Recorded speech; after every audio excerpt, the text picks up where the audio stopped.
पत्रकार परिषद घेत आहोत। सर्व पत्रकार बंधू आणि भगिनींचं मी स्वागत करते। आदरणीय विक्रम खेलबुडेजी अध्यक्ष या नात्याने त्यांचं देखील स्वागत करते। आमचे महाविकास आघाडीचे सर्व नेतेगण या ठिकाणी आहेत। आदरणीय अमर पाटीलजी आहेत, भारतदादा जाधव आहेत, अजय दासरीजी आहेत, हेमगड्डीजी आहेत, चेतन नरोटेजी, अनंतकुमार पवारजी, अशोक देवकतेजी, आमचे तालुका अध्यक्ष सुलेमान तांबोळीजी, राजेश पवारजी, भारत जाधवजी, उपस्थित सर्वच महाविकास आघाडीचे या ठिकाणी घटक उपस्थित आहेत। त्यांचं देखील मी या पत्रकार परिषदेत स्वागत करते। प्रशांत साळेजी, मंगळवेढ्याचे देखील तालुका अध्यक्ष या ठिकाणी उपस्थित आहेत। मी आपला फारसा वेळ घेणार नाही। काही ठराविक 4-5 मुद्दे आहेत। पहिले प्रथम तर आम्ही 1 तारखेला येणाऱ्या 1 तारखेला मंगळवारी आम्ही खूप मोठा भव्य दिव्य असा संग्राम मोर्चा सोलापूर जिल्ह्यात शेतकऱ्यांच्या हितासाठी आम्ही काढत आहोत। ह्या फसव्या सरकारने शेतकऱ्यांसाठी काही केलं नाही। मागच्या 3 वर्षात ह्या सरकारने मोठ्या मोठ्या घोषणा केल्या, गाजर दाखवण्याचा प्रयत्न केला, पण अस्तित्वात ह्या सरकारने शेतकऱ्यांसाठी काहीही केलं नाही। आता निवडणुकीच्या तोंडावर लाडकी बहीण योजना आणली आणि मी आधीपासून म्हणत होती की आधी खालून देत होते, आता वरून देत आहेत। ही एक प्रकारची एक प्रकारची ब्राईब झाली आणि महिला खूप हुशार आहेत, त्यांना माहिती आहे। मागच्या इलेक्शनमध्ये पण आपल्या लोकसभेच्या दिसून आलं। खरं तर परवाचं इलेक्शन लोकसभेचं हे आपल्या देशातलं अतिशय एक turning point, game changer election होतं। कारण का लोकशाही टिकली, लोकांनी लोकशाही टिकवली, लोकांनी संविधानाचा मान ठेवला। BJPने सामदाम दंड वापरून सुद्धा लोकांनी लोकशाहीला मतदान केलं आणि त्या विरोधात, प्रवाहाच्या विरोधात जाऊन मतदान केलं आणि त्याचं महाराष्ट्रात तुम्हाला त्याचे नतीजे त्या ठिकाणी दिसले। विधानसभेची घोषणा अजून झाली नाही आहे या सरकारकडून, मुद्दामून 2 महिने पुढे ढकललं। कारण का कदाचित अजून लाडक्या बहिणींना त्या ठिकाणी टेबलाच्या वरून एक प्रकारची लाच द्यायची होती असा आमचा आरोप आहे। दुसरी सर्वात महत्त्वाची गोष्ट जी ह्या सरकारकडून सोलापुरात करण्यात आली, एअरपोर्टचं उद्घाटन। आता आपल्याला सगळ्यांना माहिती आहे की आपल्या सोलापुरात आपल्यासमोर मी एक संक्षिप्त सोलापूर एअरपोर्टचा इतिहास त्या ठिकाणी मांडला आहे की आपल्या इथे एअरपोर्ट किती वर्षापासून आहे, किती मोठी विमानं ह्या ठिकाणी लँड झाली आहेत, कधीही कोणत्याही प्रकारचा अडथळा नसताना विमानं लँड झालेत, असताना लँड झाले। तो अडथळा काढल्यावर पण ह्या ठिकाणी पंतप्रधानांचं स्वतः, आणि तुम्हाला माहिती आहे जेव्हा पंतप्रधान येतात तेव्हा ते एमरर विमानातून येतात।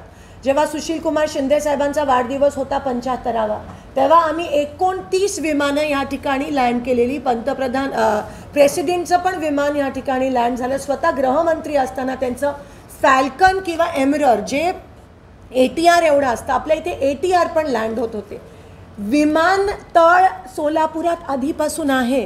तुम्ही किती फसवणार आहात सोलापूरकरांना? आम्ही विमानतळ नाही, आम्ही विमान सेवेची मागणी करतोय। विमान सेवाचा नामोनिशान नाही आहे तुमच्या एअरपोर्टमध्ये। एअरपोर्टचं उद्घाटन परवा घेतलेलं आता रद्द करून दिल्लीत 2 मिनिटाचं। तुम्ही अजून किती फसवणार आहात? एअरपोर्ट आमचं आहे, आमची रनवेची स्ट्रिप पण त्याची साईज पण वाढवण्यात आली, लँडिंग होते मोठ्या मोठ्या विमानांचं, आणि आज तुम्ही लोकांना सांगताय की एअरपोर्टचं उद्घाटन होत आहे। म्हणजे नेमकं काय चाललंय तुमच्या इथे? पण ऐन इलेक्शनच्या तोंडावर तुम्ही एअरपोर्टचं उद्घाटन करताय। विमान सेवा कधी सुरू करणार? आणि मग मागचे 3 वर्ष काय करत होतात तुम्ही? तुम्हाला खरंच एअरपोर्टचं उद्घाटन घ्यायचं होतं तर आत्ता ऐन इलेक्शनच्या तोंडावरच का? जे एअरपोर्ट ऑलरेडी आहे त्याचंच पुन्हा एकदा तुम्ही उद्घाटन घेणं म्हणजे किती आपली दिशाभूल करतायत, किती आपल्या जनतेला फसवतायत। ह्या फसव्या सरकारचे आपल्याला रणनीती कळते। ह्या ठिकाणी संक्षिप्त मी तुम्हाला वाचून दाखवत नाही कारण का वेळ जाईल, पण सगळं ह्या ठिकाणी लिहिलं आहे की किंगफिशर रेड कसं 2009ला सुरू होतं, टेक ऑफ लँडिंग व्हायचे, त्यानंतर 75व्या वाढते एमरर आणि फॅल्कन आपण लँड केले। DGCAने कितींदा परमिशन दिली लँडिंगसाठी, आणि विनोदाचा भाग म्हणजे परवाचं उद्घाटन संध्याकाळी 7 वाजता होतं। आपल्या इथे नाईट लँडिंग पण नाही आणि उद्घाटन तुम्ही 7 वाजता संध्याकाळी घेता, म्हणजे किती चेष्टा ही। शेवटी लोकांचा तुम्ही धज्जा उडवताय आणि लोकांना तुम्ही फसवताय. आम्ही काही अधिकाऱ्यांशी बोललो, ते अधिकारी म्हणाले मॅडम अजूनही एअरलाईन एअर सेवा विमान सेवा कधी सुरू होणार आहे अजूनही आम्हाला त्याचा आतापत्ता नाही आहे. कोणाशीही बोलणं झालं नाही आहे, ना स्टार अलायन्सशी झालं आहे, ना इंडिगोशी झालं आहे. कोणत्याही छोट्या जे ATR सर्व्हिसेस असतात त्यांच्याशी बोलणं झालं नाही आहे. त्या उलट आमचं बोलणं सुरू आहे, पण आम्ही त्याचा जोपर्यंत ग्रीन सिग्नल येत नाही तोपर्यंत आम्ही तुमच्यासमोर त्या गोष्टी आणणार नाही आहोत. पण ह्यांचं खोटं तुमच्यासमोर आणणं हे गरजेचं वाटलं. विमान सेवा अजूनही सोलापूरला कधी सुरू होणार नाही आहे ह्याचा कोणालाही आता पत्ता नाही आहे. हे मी क्लिअरली रेकॉर्डवर आणू इच्छित आहे. जोपर्यंत विमान सेवा सुरू होत नाही तोपर्यंत IT कंपनी असेल, कोणत्याही कंपनीज असतील त्या इथे येणार नाही आहेत. तुमची फक्त मोठ्या प्रमाणात हे सरकार केवळ इलेक्शन आहे म्हणून दिशाभूल करण्याचा हे सरकार प्रयत्न करत आहे. दुसरे महत्त्वाचे जे शेतकऱ्यांचे मुद्दे ज्याच्यामुळे आम्ही मोर्चा काढणार आहोत, शेतीमालाला हमी भाव अजून मिळत नाही आहे या सरकाराकडून. पंचनामे झाले अतिवृष्टीचे, अजूनही नुकसान भरपाई शेतकऱ्यांना मिळाली नाही आहे. तूर असेल, उडीद असेल त्याची नोंद पण नाही आहे. मंगळवेढा तालुका डावरण्यात आला आहे. काही पिकांपासून त्याची अंमलबजावणी त्या ठिकाणी होत नाही आहे. रेशन दुकानात धान्य मिळत नाही आहे. रेशन दुकानात मी तुमच्या समोर काही शॉकिंग गोष्टी मांडू शकते. आम्ही ह्या दर्जाचे तांदूळ त्या रेशन दुकानामध्ये परवा आंदेगाव अक्कलकोटला देण्यात आला. प्लास्टिक आहे, मी तो स्वतः चावून बघितला आणि तो शिजवल्यावर असा दिसतो. मी तुम्हाला सॅम्पलसाठी ते तुम्हाला सर्क्युलेट करते. रेशन दुकानात लोकांची नावं कट झाली आहेत, माल मिळत नाही आहे. त्या ठिकाणी शेतकऱ्यांच्या पाणीपट्टीत 10 पट वाढ झाला आहे. ही अतिशय शॉकिंग गोष्ट या सरकारने केली आहे. पण लाडकी बहिणीमुळे ही दरवाढ जी आहे, ही जो वाढ आहे पाणीपट्टी वाढ, ती कमी करा. तुम्ही शेतकरी सगळे खुश होतील, पण ते पण अजून त्या ठिकाणी करण्यात आलं नाही आहे. त्या गोष्टीचा आम्ही निषेध करत आहोत. शेतीचे जे अवजार आहेत GST 18% अजूनही आहे आणि 18% 18,000 रुपये वर्षाला घेतात आणि दुसरीकडे 6,000 रुपये देण्याचं ढोंग हे सरकार करत आहे. परवा 7.5 HPचं वीज बिल माफ करण्यात आलं, पण मोस्टली सगळ्या शेतकऱ्यांकडे 7.5च्या वर HP आहे. तर त्याचं वीज बिल तुम्ही कधी माफ करणार आहात हा आमचा प्रश्न आहे. त्यानंतर मंगळवेढ्याचा 24 गावाचा पाण्याचा प्रश्न अजून त्या ठिकाणी सोडवला नाही आहे. MSPचा सर्वात महत्त्वाचा प्रश्न, जोपर्यंत हे सरकार MSP फिक्स करत नाही तोपर्यंत आज दरवाढ असेल, सोयाबीन तेलाच्या संदर्भात असेल, अनेक पिकांच्या संदर्भात असेल, दरवाढ होते. प्रोडक्शन एवढा असून दरवाढ होते आहे. सर्वात जो चेष्टेचा भाग करू का काय, नफेखोरांना फायदा होईल असं हे सरकार काम करत आहे. सर्वात मोठा त्यांचा जो नफेखोर आहे तो श्री गौतम अदानी आहेत आणि त्यांना फायदा होईल अशा प्रकारचं ते कारभार करत आहेत. एजंटना मदत होण्यासाठी, शेतकऱ्यांचे हाल होण्यासाठी हे सरकार ह्या प्रकारे नियोजनच नाही आहे, पण स्ट्रॅटेजी करत आहे. कॅनालमध्ये त्या ठिकाणी अनेक ठिकाणी पाणी अजून सोडण्यात आलं नाही आहे. सोलापूर शहरात अजूनही पाणी 5-6 दिवसाआड येतं. ह्या वर्षी पाऊस चांगला झाला आहे, प्रोडक्शन पिकांचं चांगलं झालं आहे, पण त्यांना MSP फिक्स नसल्या झाल्यामुळे शेतकऱ्यांचे हाल त्या ठिकाणी होत आहेत. घरकुल योजनेसाठी कोणत्याही गावात गावठाण जमीन नाही आहे, म्हणून ही जी प्राईम मिनिस्टर आवास योजना आहे ती बोगस आहे. ही फक्त ऑन पेपर आहे. अस्तित्वात कुठेही घरकुल योजना ही अंमलात आणली नाही आहे, कारण का कोणत्याही गावांमध्ये गावठाण जमीन राहिली नाही आहे. आमचा अनेक दिवसापासून कलेक्टरना आग्रह आहे की गायरान तुम्ही गावठाणमध्ये कन्वर्ट करा, पण त्याबद्दल पण अजूनही आम्हाला वेळ दिली नाही आहे आणि ती प्रक्रिया सुरू नसल्या केल्यामुळे अनेक शेतकरी, अनेक गावकरी ह्या योजनेपासून वंचित आहे. ओला दुष्काळ जाहीर करा अशी आमची मागणी आहे, ते पण अजून करण्यात आलं नाही आहे. अनेक गावात ग्रामसेवक आणि कोतवाल नियुक्ती झाली नाही आहे. ॲडिशनल चार्ज सगळ्या ठिकाणी गेला आहे. MSEB एका वायरमॅनकडे 3-3, 4-4 चार्ज असतात आणि तो वायरमॅन लोकांचे फोन पण उचलत नाही. DP तुम्हाला माहिती आहे परवाच्या जिल्हा नियोजनमध्ये ॲडिशनल पैसे देऊन DP ठिकठिकाणी लावण्याचा आदेश दिले होते. अजूनही प्रत्येक गावात जे ॲडिशनल DP पाहिजेत ते मिळाले नाही आहेत. वायरमॅन नसल्या कारण शेतकऱ्यांना त्यांचा जीव धोक्यात घालून DP दुरुस्तीचे कामं करावे लागतात. बऱ्याच ठिकाणी DP सगळे उघडे पडले. तुम्हाला माहिती आहे काही दिवसापूर्वी DPची लाईन लाईव्ह वायर तळ्यात पडून जवळजवळ 24 मशीनचा त्या ठिकाणी दुखापत झालेला. आता माणसांचं होईल का अशी वाट बघायला लावतायत का काय. MSEBकडून खूप आरेरावीचं त्या ठिकाणी व्यवहार चालला आहे. बऱ्याच ठिकाणी लाईट लोड शेडिंग. परवा मोहोळमधून मला सतत फोन येत होते मोहोळ तालुका की फक्त 2 तास लाईट होते, 3 तास लाईट होते. आम्हाला 24 तास महाराष्ट्राच्या गावांमध्ये लाईट पाहिजे आणि तुम्ही आज 2 तास पण देऊ शकत नाही. ह्याचा आम्ही त्या ठिकाणी निषेध करतोय. नदीला पाणी सोडल्यानंतर वीज पुरवठा पूर्ण वेळ असायला पाहिजे. जलजीवन योजनेच्या माध्यमातून सगळी कामं अपूर्ण त्या ठिकाणी लागले. दुधाला दर मिळाला नाही आहे. शेतकऱ्यांनी आवाज केल्यावर कांद्याची जी निर्यात होती ती उठवली. रेशनधारकांचे बंद पाडलेत. जे दत्तक घेतलेली गावं आहेत तिकडे पण बँका अजून कर्ज देत नाही आहेत. मी हा प्रश्न संसदेत उचललेला त्यावेळेस निर्मला सीतारामनजींनी उत्तर दिलं. त्यांना हे माहिती नव्हतं की बँका रेड झोन गावांना रेड झोनमध्ये टाकतात. तिथे जर 1 आणि 2 डिफॉल्टर असले तरी मुलांना युवकांना कर्ज मिळत नाही आहेत.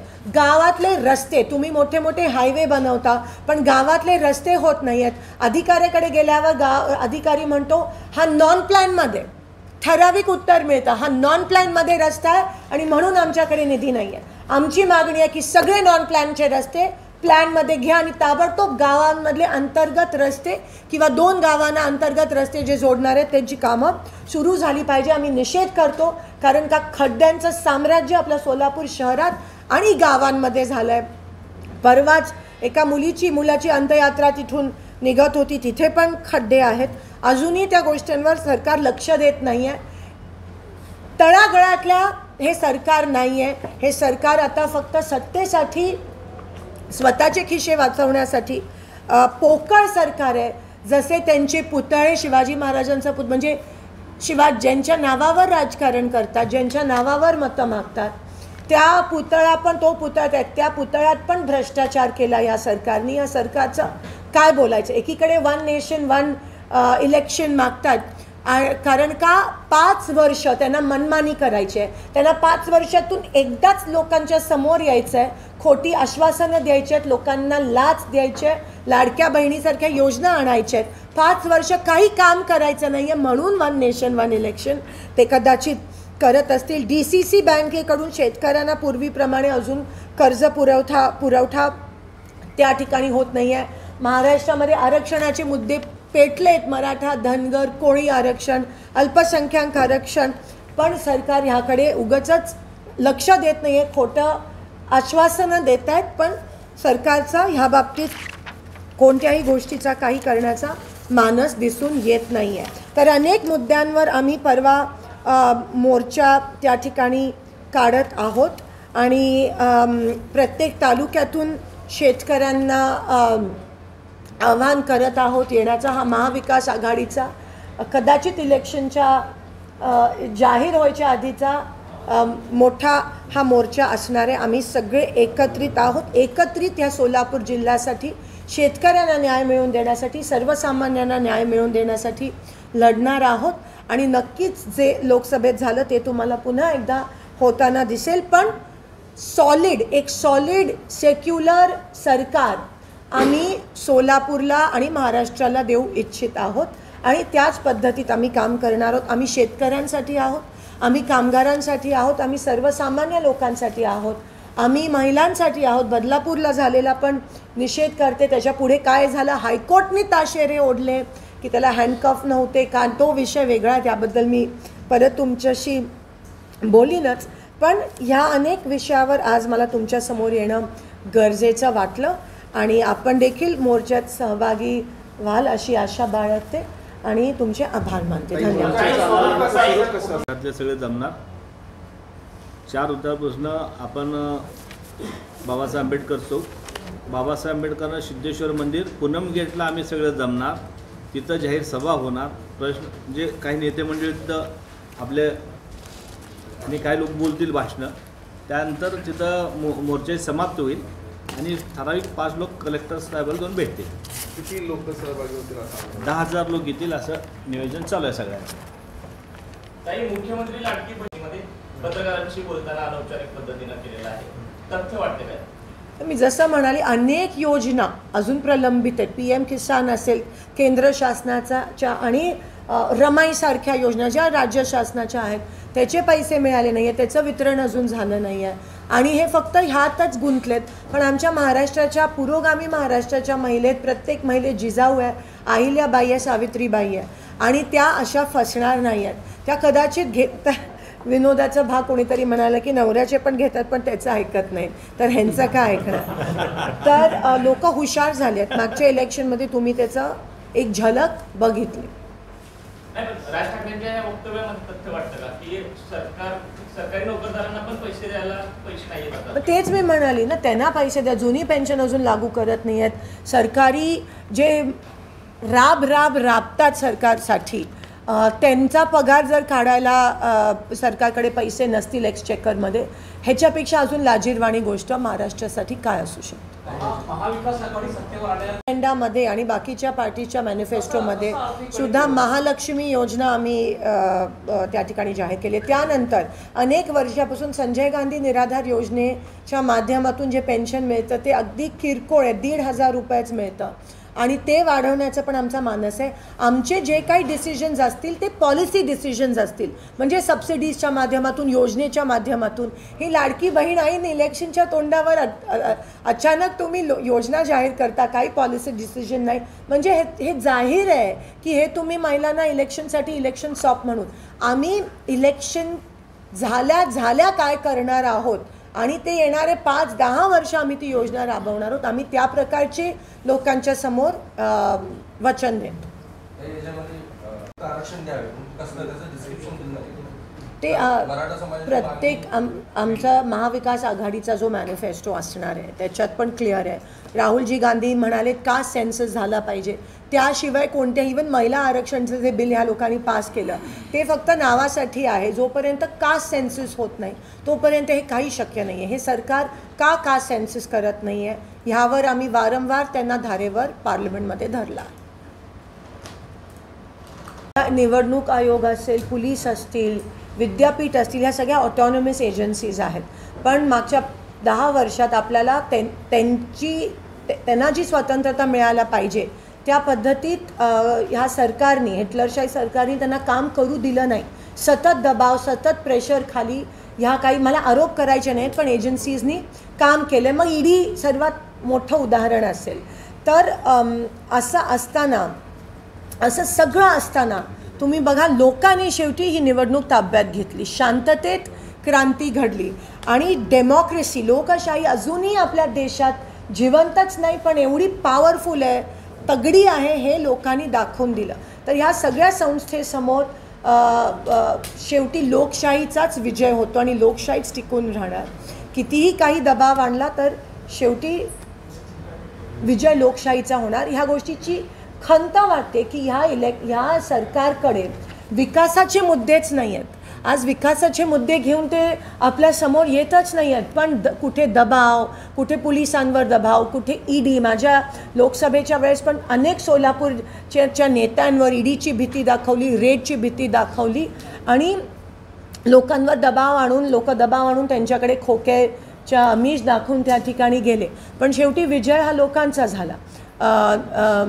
हे नेत्यांचं कदाचित इलेक्शन नव्हतं, लोकांचं इलेक्शन होतं. म्हणून कितीही त्यांनी दमदाटी केली आणि तुम्ही बघा ऐन इलेक्शनमध्ये आता पण कुणीतरी म्हणतात की ते नेहमी ध्रुवीकरणच्या गोष्टी करतात आपल्या देशामध्ये. पण आपलं फॅब्रिक इतकं सेक्युलर आहे की तुम्ही कितीही पेटवापेटवीचा प्रयत्न केला हे देश कधीही तुटणार नाही आहे आणि अखंड भारत हे आम्ही ठेवणार आहोत. इथे कोणत्याही कोणाला कमी नेखणं, कोणाला वर नेखणं ही महाविकास आघाडी किंवा इंडिया अलायन्सची नीती नसणार आहे. सर्वधर्म समभाव, लोकशाही, संविधान वाचवणं ह्यावर आम्ही हे इलेक्शन लढणार आहोत. विकासाच्या मुद्द्यावर आम्ही लढणार आहोत. भीती, ध्रुवीकरण, दंगली पेटवणं, त्यांचे काही लोक, त्यांनी जे भाजपनी काही लोक ठेवलेत नेते मंडळी, त्यांचं काम एवढंच आहे. आज तुम्ही बघा काही दिवसापासून महाराष्ट्राला अतिशय, आमच्या महाराष्ट्राला गालबोट जर पोचत असेल ह्यांच्याकडून, आमच्या महाराष्ट्राच्या एकीला जर गालबोट पोचत असेल तर आम्ही गप्प बसणार नाही. आणि आम्ही अजून, तुम्ही जेवढं कराल तेवढं आम्ही अजून एकत्र येऊन, महाविकास आघाडी एकत्र येऊन ह्या महाराष्ट्राला एक सॉलिड गव्हर्नमेंट देण्याचा आम्ही डबल त्या ठिकाणी प्रयास करणार आहोत. पण कुठेतरी हे थांबायला पाहिजे. हे हेट स्पीच, हे पर्सनल अटॅक जे करतात, हे आधी असं राजकारण नव्हतं, तुम्हाला माहिती आहे. अनेक वर्षापासून एक वेगळी मैत्री असायची लोका विरोधी पक्षामध्ये देखील. पण आज एवढ्या खालच्या पातळीला ह्यांच्यामुळे ते राजकारण आलं आहे.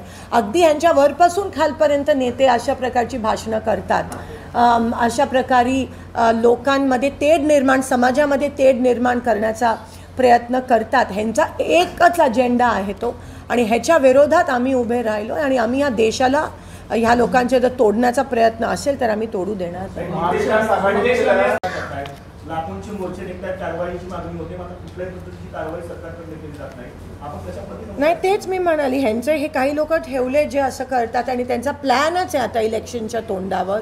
जसं लोकसभेच्या वेळेस पण खूप प्रयत्न झाले सोलापूरमध्ये काही ना काहीतरी पसरवण्याचा, तेढ निर्माण करण्याचा, टेन्शन निर्माण करण्याचा. प्रतिनिधित्व केलेल्या सोलापूर शहर मध्ये विधानसभा मतदारसंघावर आहे सध्या, म्हणजे ते ध्रुवीकरणाचा प्रयोग करतात असताना वेदांत देसाईंची सभा आहे 2 दिवसामध्ये त्यांची, आणि परत आणखी हिंदुत्ववादी संघटना कार्यरत होती. ते होणारच आहे, आता तुम्ही गृहीत द्या. पण जसं मी म्हणाली, लोक आता खूप हुशार झाले आहेत, आणि लोकांना विकास पाहिजे, लोकांना रस्ते पाहिजेत, पाणी पाहिजे, शेतकऱ्यांना पिकासाठी भाव पाहिजे. आता लोक खूप हुशार झाले आहेत. ते थोडाफार प्रयत्न करतील, पण लोक दाखवून देतील आहे ना त्यांची जागा.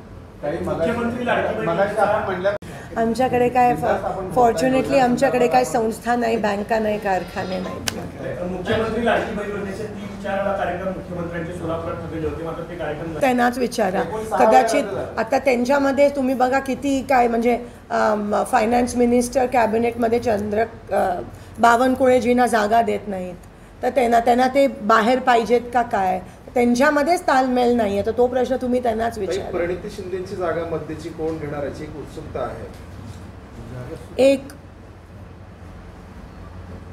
काँग्रेस पक्षाचा एकनिष्ठ असलेला एक कार्यकर्ता ती जागा लढणार.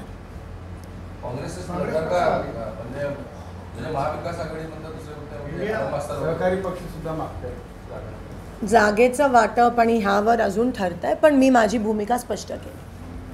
सोलापूर म्हणजे 11 विधानसभा मतदारसंघ जे आहे, काँग्रेसला किती मिळणार? कारण तुम्ही परवाच्या एका मीटिंगमध्ये जी आहे, काँग्रेसच्या बैठकीमध्ये 6 जागांवर तुम्ही मागणी केली. बघा, आम्ही सगळे 3 जण, सगळे वरिष्ठ नेते एकत्र बसून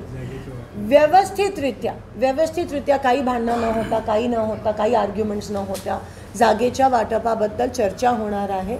आणि त्या पद्धतीतच ह्या वाटप सगळ्यांना आमचा शेवटी विजय महाविकास आघाडीच्या जास्तीत जास्त जागा सोलापुरात जिल्ह्यात आल्या पाहिजेत, हा आमचा ध्येय आहे. तुम्हाला लवकरच कळेल. जिल्ह्याच्या पातळीवरती तालुका पातळीवरच खरं तर खूप चांगल्या पद्धतीत मागचं इलेक्शन आम्ही लढलो. मी ग्राउंडला होती, मला माहिती आहे की माझ्याबरोबर किती शिवसेनेचे असतील, किती राष्ट्रवादी शरद पवार गट, किती शिवसेना उद्धव ठाकरे साहेब गट, शरद पवार साहेब गट, हे सगळे रात्रंदिवस राबलेले कार्यकर्ते आहेत. आणि शेवटी आम्ही सगळे, आमचा एकच विरोधक आहे, तो म्हणजे भाजप, महायुती. आणि आम्ही सगळे एकत्रित आहोत, सगळे एकत्रित लढणार आहोत. आणि सगळे सोलापूरला एक स्थिर सरकार, जास्तीत जास्त महाविकास आघाडीचे आमदार निवडून येतील, ही काळ्या दगडावरची रेघ. आता तुम्ही ते एअरपोर्टचं व्हिजिट बघा ना, 1 आमदार वेगळे जातात, 2 एकत्र जातात, पाहणी करतात. म्हणजे उद्घाटन कॅन्सल झालं त्याच्या दुसऱ्या दिवशी ही पाहणी आधी व्हायला, आणि कसली पाहणी करताय तुम्ही, काय करताय, किती फसवताय लोकांना. तर आम्ही सगळे एकत्रित आहोत आणि ह्याच पद्धतीत लोकांसमोर एकत्रितरित्या जाणार आहोत. बघा, बदलापूरमध्ये जी घटना घडली, आता लहान मुलींना पण सोडत नाही आहे. एवढा वेळ लावला FIR लॉन्च करायला. ते जे 2 ट्रस्टी आहेत ते अजूनही फरार आहेत. त्यांना का नाही अटक होत आहे? ते BJPचे कार्यकर्ते आहेत, त्यांना अजूनही अटक होत नाही. त्या गोष्टीचा आम्ही निषेध करतो. एन्काउंटर करण्यात आलं का काय? हायकोर्टने ऑलरेडी ह्यावर ताशेरे ओढलेत.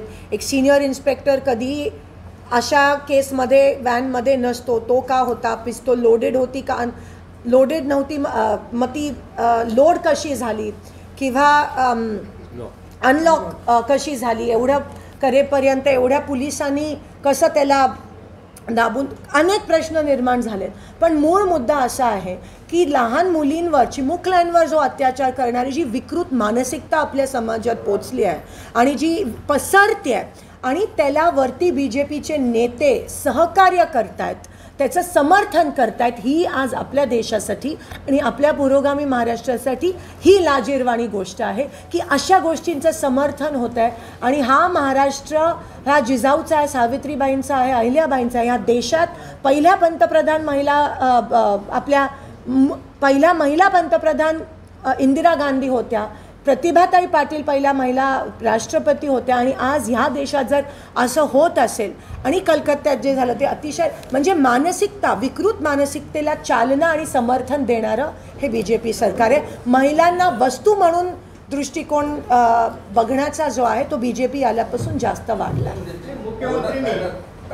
आज महाराष्ट्रात एवढी दहशत ह्यांच्यामुळे पसरली. पोलिसांना पण मला पोलिसांचं वाईट वाटतं.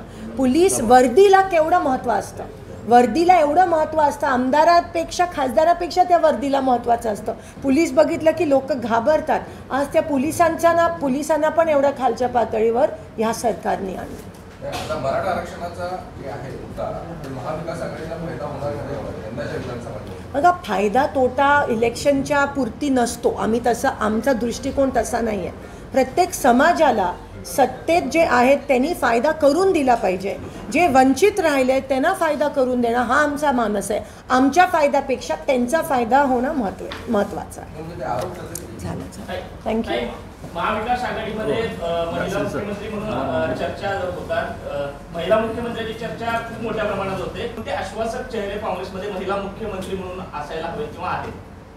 नाही, देशभरात आज तुम्ही बघा, ममता बॅनर्जी असतील, कुठे आपल्या देशात अनेक राज्यांमध्ये महिला मुख्यमंत्री जेव्हा होतात तेव्हा ती अभिमानाची गोष्ट असते, कोणत्याही पक्षाची असते तरी. 50% आरक्षण आम्ही त्यासाठीच आणलं. आज काँग्रेसने जरी आरक्षण आणलं 50%, त्याचा फायदा सर्व पक्षीय महिलांना झाला. आणि म्हणून महिला मुख्यमंत्री कोणत्याही राज्यात होत असेल, मग महाराष्ट्रात होत असेल, तर तो अभिमानास्पद गोष्ट एक महिला म्हणून मला वाटते. पण मुख्यमंत्री कोण असणार, काय असणार, तो नंतरचा भाग आहे. पहिले आम्ही महाराष्ट्राला एक स्थिर सरकार देऊ इच्छितो आणि आम्हाला खात्री आहे की लोकसभेपेक्षा जास्त ताकदीने आम्ही उभं राहून जास्त सीट्स मिळतील. सोलापूरकडे एक चेहरा आहे की आपल्याकडे कॉन्ट्रोवर्सी झालं. सन्माननीय